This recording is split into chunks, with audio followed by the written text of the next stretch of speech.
Ok, estamos de volta com a terceira e última parte do programa para falar mais de esportes. Recebendo aqui a presença de Gil Arruda, que acompanhou aqui os destaques do programa. Falamos do Henrique no Palmeiras, da presença do Adilson Batista no São Paulo Futebol Clube e de algumas novidades. Então, na verdade, temos mais novidades, como o Palmeiras, que trouxe aí o Henrique, o zagueiro, está em busca de um lateral que está chegando, e também a briga com relação ao Martinúcio, né, que vem ou não vem, agora o Fluminense está na briga. Como é que está a situação, João Roda?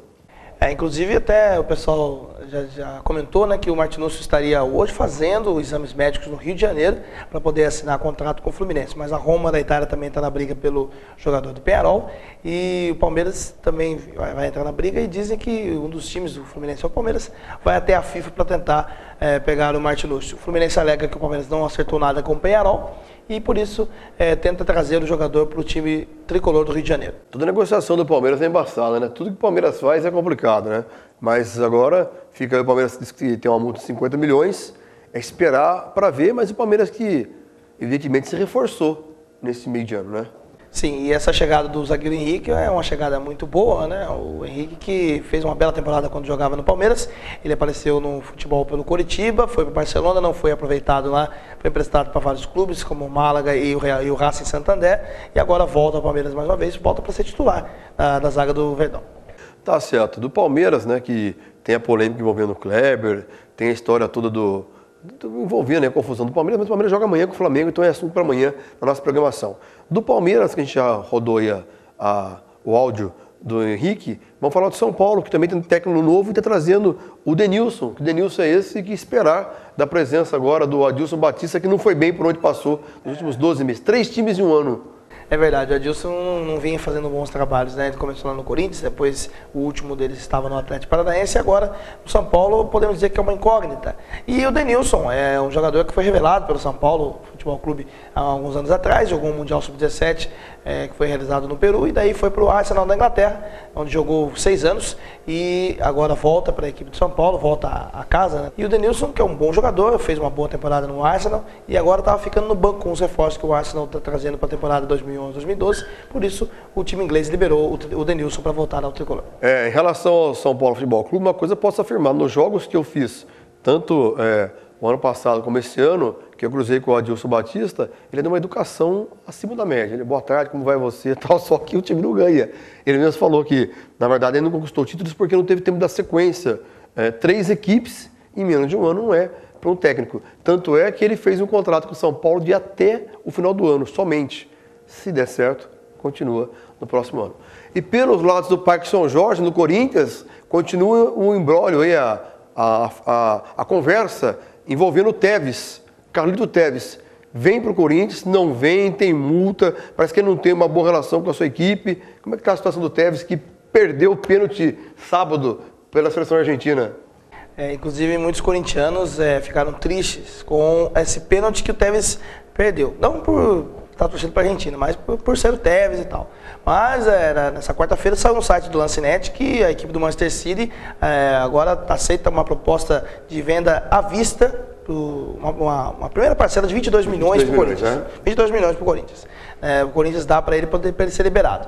Então, como o pessoal também comentou no final de semana, muitos canais de TV comentaram que ele vai forçar a saída dele, que ele vai forçar a ficar na Argentina, que ele não quer ir para voltar para a Europa. E o próprio Manchester City também não quer vender ele para um rival. Então, podemos dizer assim, está bem encaminhado a vinda dele ao Corinthians, só que agora o Corinthians tem que embolsar essa grana aí, que é uma grana muito alta. Tá certo, tem 48 horas para definir se ele vem agora para esse meio do ano, porque dia 20 fecha a janela do futebol europeu. E o Santos Futebol Clube, chegando aí o Henrique, né, que é um volante, que era do Cruzeiro, seleção brasileira, e aos poucos as coisas vão melhorando pelos lados da Vila Belmiro. E agora com a volta dos reforços aí que estavam na Copa América, né, o Neymar e o Ganso, ainda pede o Danilo para o Danilo ir para o Mundial da Colômbia, Sub-20, mas o Santos agora, Danilo, bom jogador, né, está fazendo muitos gols na equipe do Santos, e agora o Santos tem bons reforços, como eu já falei, né, o Ganso e o Neymar, e agora o Santos volta a ter força máxima no Campeonato Brasileiro, e teve mais um jogo adiado, né, o Santos agora enfrenta o Flamengo só no outro domingo, o jogo que seria no final de semana contra o Grêmio foi adiado para dia 19 de agosto, mais uma data que o Santos vai jogar bem longe dos outros, na verdade. O Santos, muitos jogos foram adiados por causa da Libertadores, e agora mais um adiado aí.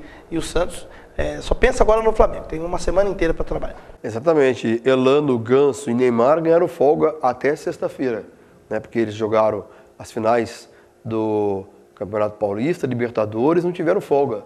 Então agora, com a eliminação da seleção, eles estão de folga até sexta-feira. O Allan Kardec assina hoje com o Santos, as coisas estão acontecendo pelos lados da Vila Belmiro. João Arruda, Copa América, sem Brasil, sem Argentina, como é que fica a Copa América? A Copa América, ela, como eu disse, começam as disputas das semifinais, né? O Uruguai enfrenta o Peru jogando no estádio único, com aquele gramado horrível, o gramado que para os brasileiros ajudou a errar os pênaltis, né? O Uruguai enfrenta o Peru na noite dessa terça-feira e depois, na quarta-feira da manhã, o Paraguai enfrenta a Venezuela. São as semifinais da Copa América, acontecendo aí em Mendoza e em La Plata. E domingo teremos a grande final dessa Copa América, que podemos dizer assim que é a Copa das Zebras, né? As 4 equipes que eram favoritas, que disputaram a última Copa do Mundo, claro, tirando o Uruguai, mas Argentina, Brasil, Paraguai e Chile, Argentina, Brasil e Chile, né? Acabaram caindo nessas quartas de finais. A Colômbia, que não foi para a Copa, mas era uma das favoritas por ter um bom time, saiu fora. E agora vamos ver o que acontece, né? Uruguai, Peru e Paraguai e Venezuela. Podemos dizer que são duelos equilibrados, mas o Uruguai, dos 4, se torna o favorito ao título. Tá certo, tá aí algumas informações da área esportiva, giramos aí para Palmeiras, São Paulo, Corinthians e Santos, né? E para fechar, como eu falei no primeiro bloco, Paulo Roberto Falcão foi demitido. Falcão foi demitido aí do Internacional, ficou um bom tempo na equipe colorada. O melhor resultado que ele conseguiu foi a vitória em cima do Atlético Mineiro fora de casa, 4-0, com uma grande atuação do Alessandro, também o Alexandre, bons jogadores do Internacional, só que vinha de 3 derrotas consecutivas. Essa derrota contra o São Paulo no domingo foi crucial para a dimensão aí do Paulo Roberto Falcão. O São Paulo que foi lá e conseguiu fazer um bom futebol, o Fernandinho fez um dos gols, o Carlinhos Paraíba fez o terceiro, e o Falcão não aguentou a pressão e foi demitido do Internacional.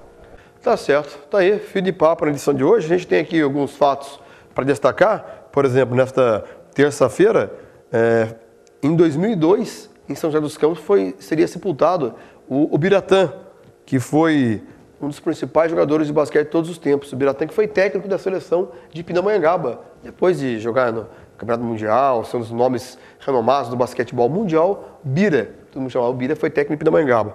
Também, em 98, no dia 19, o Brasil, o vôlei masculino, venceu a Ucrânia e conquistou a 5ª medalha do Brasil nos Jogos da Juventude. Foram fatos que aconteceram aí nesta data. Só para fechar, João Arruda, não sei, mas acho todo meio sem graça esses jogos militares aí que a televisão mostra, um negócio meio sem sal, entendeu? Deve ter tido uma verba muito grande do governo para as emissoras estarem cobrindo, porque o negócio não sei, ginásio vazio, jogo militar, e daí não tem nível. E o Exército do Brasil está numa fase também que não é boa. Jogos militares para a gente fechar o programa. Jogos mundiais militares, né? Que a gente tem algumas jogadoras, por exemplo, que nem estava tendo ontem um jogo de vôlei feminino, algumas jogadoras conhecidas jogando, como a Valesquinha, como a Regiane. Mas elas foram militares? Então, é isso que acaba criando dúvida, né? O Anderson no voleibol também. O Brasil que lidera, está em segundo lugar no quadro de medalhas, a China lidera com 21 medalhas e o Brasil está em segundo com 19. O Brasil ontem conseguiu uma vitória em cima da Alemanha, 3-0, jogando no Maracanãzinho, e a abertura foi no Engenhão no final de semana, e está tendo várias competições aí. Teve a Maratona do Rio no final de semana, teve participantes da Maratona e dos Jogos Mundiais Militares envolvidos, né?